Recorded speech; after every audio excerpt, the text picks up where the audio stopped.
I'm Dustin Abbott, and I'm here today to do a review of the new Tamron SP 90mm f2.8 DI VC USD. This is a 1:1 macro lens that has just been announced and now just been released and coming to market. And to distinguish this from the previous generation, which is actually, the previous generation was the second generation of Tamron's 90mm macro lenses. And so that one was known as the F004. This is the F017. And that may not mean a whole lot to you, except for, unfortunately, that's really the only way to distinguish the names of these two lenses.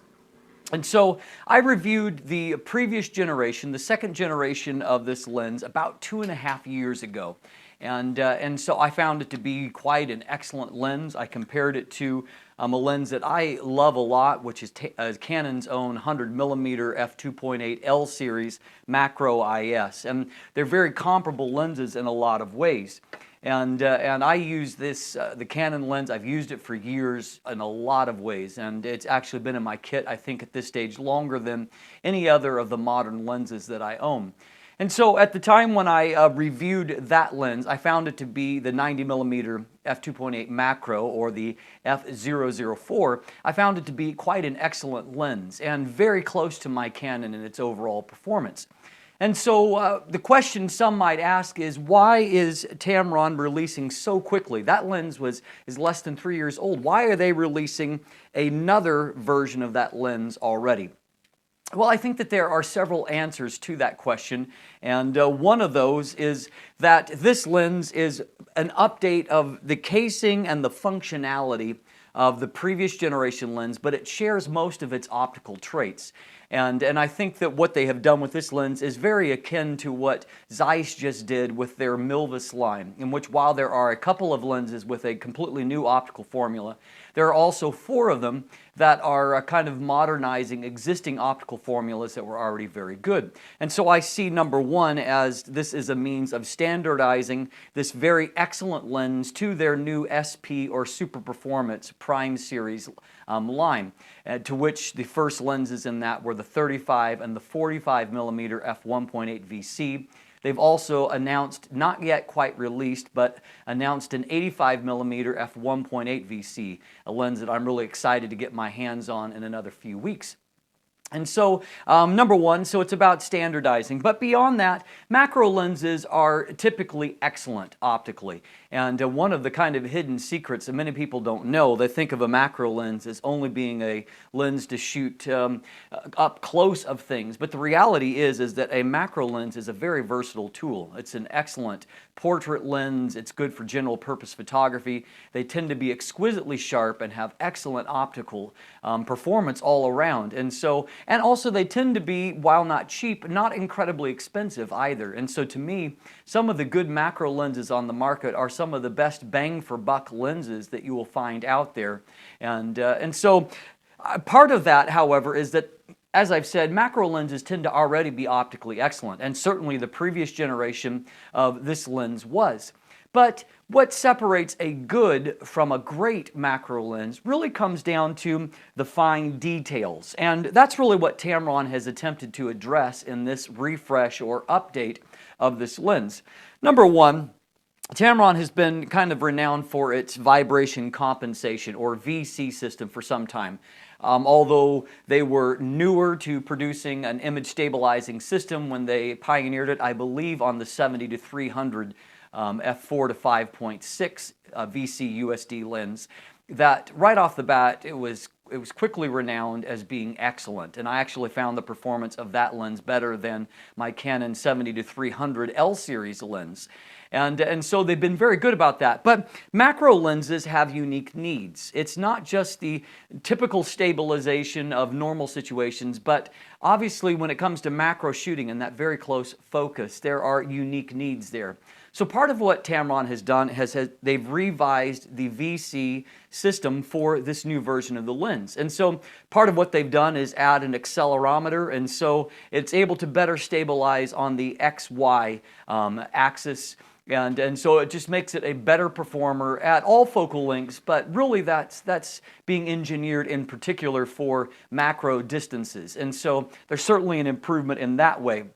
Another thing that is very noticeable is that while the AF system, that's Tamron's USD focus motor, it was good on the previous generation of this lens.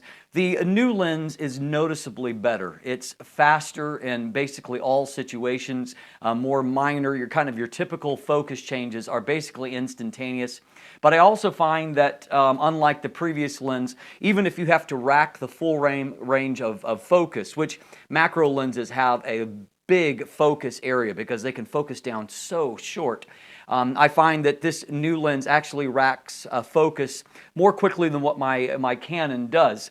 Now, it does include a focus limiter with 3 different positions on there. That's always very, very helpful to have the inclusion of a focus limiter. But I found that even without that focus limiter engaged, I find that the AF is snappy in most all situations. And so that's an improvement, and I find that the overall focus confidence is a bit higher in the more challenging situations. And I was surprised to find in a few of the ways that I compared these lenses that the Tamron was actually more sure to focus in some situations where my beloved Canon was not. And so that's certainly an improvement for the lens. One of the huge strides forward with this new SP line of primes is the overall build quality. Tamrons in the past were known as often having pretty good optics in a budget exterior. And so Tamron has been working to improve that overall build quality, but they certainly hit a new level for them when they introduced the SP line this past year. They are beautifully constructed, and I would say overall in terms of the build quality, they're as good, if not better, than anything not called Zeiss these days. And they have now a metal exterior rather than the engineered plastics. They have a much more robust weather sealing to them. And while the last one had some moisture resistance, is what Tamron called it, they now claim a more full, complete dust and moisture resistance. And so it's not just the gasket along the rear mount, but its internal seals near the focus ring, near the front element, and also near the switches, all the typical places where dust might intrude. I noticed while doing some kind of bokeh comparisons with these lenses that my Canon, despite it having some measure of moisture resistance, that it certainly has acquired some dust over the years of ownership. And so here's hoping that the Tamron fares better in that regard. One other pretty huge difference is that now the front element has been coated in fluorine, which makes it scratch resistant, but also it makes it very easy to clean. It's very resistant to moisture or oils from your fingers, and so it helps the overall durability of the lens. And of course, unlike Canon lenses or Nikon lenses that come with much shorter warranty periods, the Tamrons come in North America, they come with a 6-year warranty, a 5-year warranty in Europe, and so they're certainly industry leading when it comes to that regard. Very important to macro lenses, and this is another aspect of the build, is the actual focus ring. Many actual macro photographers find that they're going to do a lot of their actual focus at macro distances with the manual focus ring, simply because depending on the spread of your autofocus points, it may be that where you want to focus in a macro type setting, the point is not exactly on there, and the differences between being completely dead on focus and being completely off focus is a very small margin at macro distances. And so as a result, having a good manual focus ring is important. I'm delighted to tell you that I think that the focus rings on these new SP builds of Tamrons, they are better than any other AF lens that I've tested, and I've tested a lot of lenses.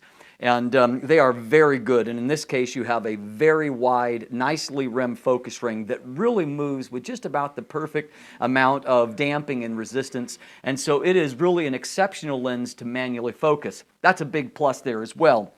Tamron has also updated the coatings here, and so now it has both Tamron's proprietary E-band and B-bar coatings. And those initials probably mean nothing to you, but just know that they are there to both help to prevent ghosting or flare when the sun is in the frame, They're there to help to improve contrast and reduce chromatic aberrations. And I have found that in all those levels, this lens performs very well. It's extremely flare resistant.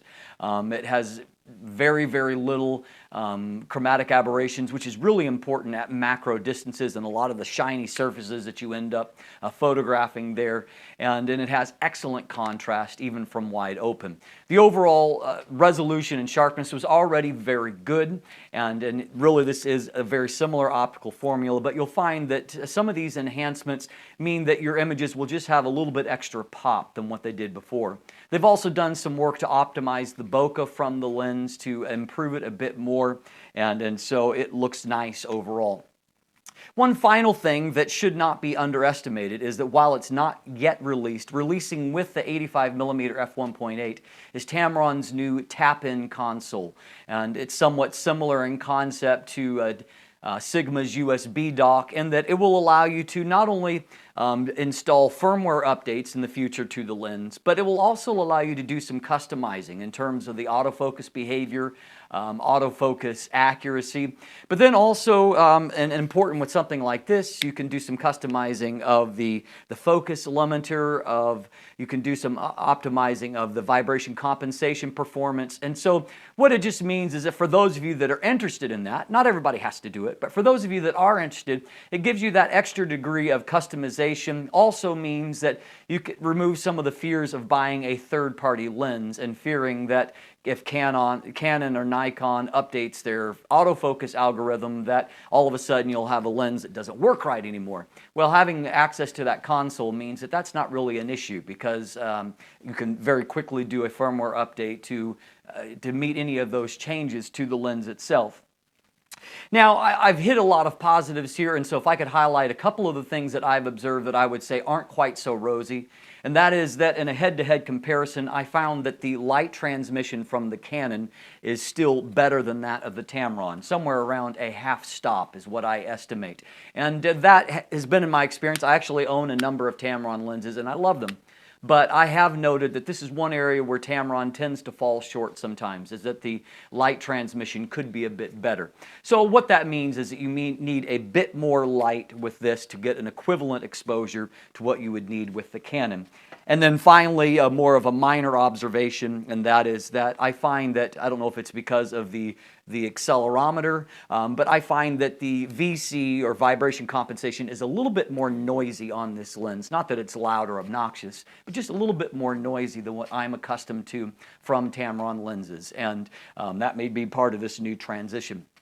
So to kind of come to a summation, the extra additions to this lens probably now propel it to a place that's maybe even slightly beyond that of the Canon. It's added some significant things in terms of its overall build. You can feel that it's at just a little bit higher grade than what the Canon is, and so that's a big step for a Tamron lens. It has a better autofocus ring, or excuse me, a better manual focus ring, and now it autofocuses just as good as what the Canon does, and it has a more purpose-built image stabilizer. And so it's moved ahead in a lot of areas, and I would say now that it is competing and perhaps exceeding on merit alone. But it also undercuts in price as well, and you're going to find that in most markets it comes in under the Canon option and undercuts it by at least $150 and perhaps even more. And so Tamron has really added a lot more value into this lens. By the way, the moment that this lens is released to market, the previous generation, the f004, will no longer be sold. And so you won't have to worry about confusing them in the future in that way, but this will be the permanent replacement for that lens.